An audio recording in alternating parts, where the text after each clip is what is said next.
Hello everyone, আমি অনিন্দিতা আর আমাদের channel অনি bits লাইফস্টাইলে স্বাগত জানাই। আজ একটা নতুন ব্লগ নিয়ে আবার চলে এসেছি। আর আজকের ব্লগটা কী নিয়ে বলো তো? রিসেন্টলি আমরা ঘুরতে গেছিলাম বলতে বলাই যায় যে খেতে গেছিলাম। তো ডি বাপি রেস্টুরেন্টে। তোমরা হয়তো আগে অনেকেই এখানকার নাম শুনেইছো।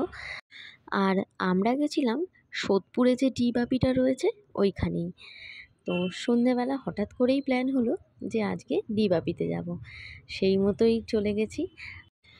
আর আমরা যেই সময় গেছিলাম ওই ভ্যালেন্টাইন্স ডের কয়েকদিন পরেই, তাই ভ্যালেন্টাইন্স ডে উপলক্ষে ওরা যে রেস্টুরেন্টটা সুন্দর করে সাজিয়েছিল তখনই ওই সাজানোগুলো ছিল। ভেতরটাও যেমন পুরো বেলুন দিয়ে সুন্দরভাবে সাজিয়েছিল, বাইরেও কিন্তু একটা খুব সুন্দর সেলফি জোন করেছিল। ওখানেও আমরা বেশ কিছু ছবি তুলে নিই। আর ডি বাপি থেকে এর আগে বিরিয়ানি আমরা অনেকবার খেয়েছি, কিন্তু অনলাইনে। এই রেস্টুরেন্টে এসে এই ফার্স্টই আমরা খেলাম এখানে। আর এদিকে রেস্টুরেন্টের ভেতরের অ্যাম্বিয়েন্সটা কিন্তু ভীষণ সুন্দর।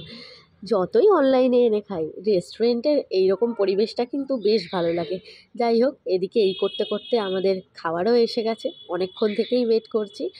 আচ্ছা, আর আমরা নিয়েছিলাম এটা হচ্ছে তোমার মাটন লিভারের একটা ফ্রাই করা মতো, আর তার সাথে নান।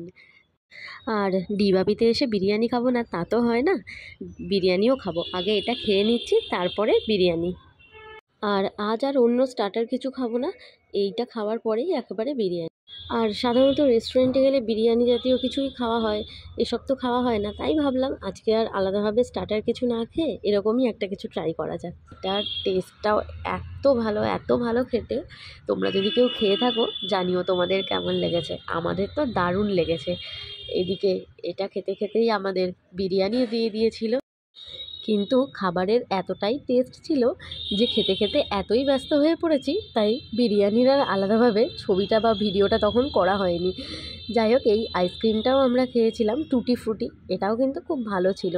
আর এখানকার এই আইসক্রিমটার ব্যাপারে আমি জানতাম না, এটা বিধান বলল যে এটা নাকি খুব ভালো। তো ওর কথা শুনেই আজ আমরা এটাই খেলাম, আর সত্যিই ভালো খেতে।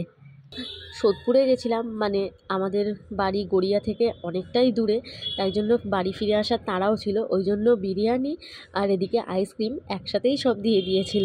তো যাই হোক, ওদিকে বিরিয়ানি খাওয়া তো হয়ে গেছে, তারপরে হচ্ছে এই টুটি ফুটি আইসক্রিমটা। এটাও কিন্তু দারুণ খেতে, এতটাই বড়, মানে একটা পুরো আইসক্রিম একজন কি, আমরা তো দুজনেও খেতে পারছিলাম না। এই আইসক্রিমটা কিন্তু পরিমাণেও বেশ অনেকটাই থাকে।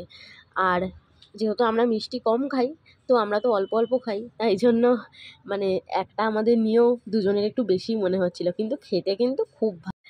আর বিরিয়ানি নিয়ে তো আলাদাভাবে কিছু বলারই নেই, খুবই ভালো খেতে। আমরা আগেও খেয়েছিলাম, কিন্তু রেস্টুরেন্টে এসে আজই ফার্স্ট খেলাম, সেমই খুবই ভালো খেতে।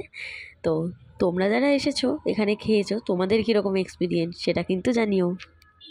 আর আজকের মতো তো আমাদের খাওয়া দাওয়া কমপ্লিট। এইবারে তো বাড়ি ফিরবো, বাড়ি ফেরার পালা। আর যেহেতু আমরা সোদপুরের ডি বাপিটাই গেছিলাম, আমাদের বাড়ি গড়িয়াতে, তো ফিরতে অনেকটা সময়ও লাগবে, তাই এবারে তো তাড়াতাড়ি করে আমাদের বেরোতেই হবে। আর এদিকে তখন বেশ অনেকটাই রাত্রি হয়ে গেছিলো। তো যাই হোক, আজকে তাহলে বেরিয়ে পড়ি বাড়ির উদ্দেশ্যে। যেহেতু অনেকটা রাত্রি হয়ে গেছিলো, তো রাস্তাঘাটও বেশ ফাঁকা রাস্তা দিয়ে যেতেও ভালো লাগছিল।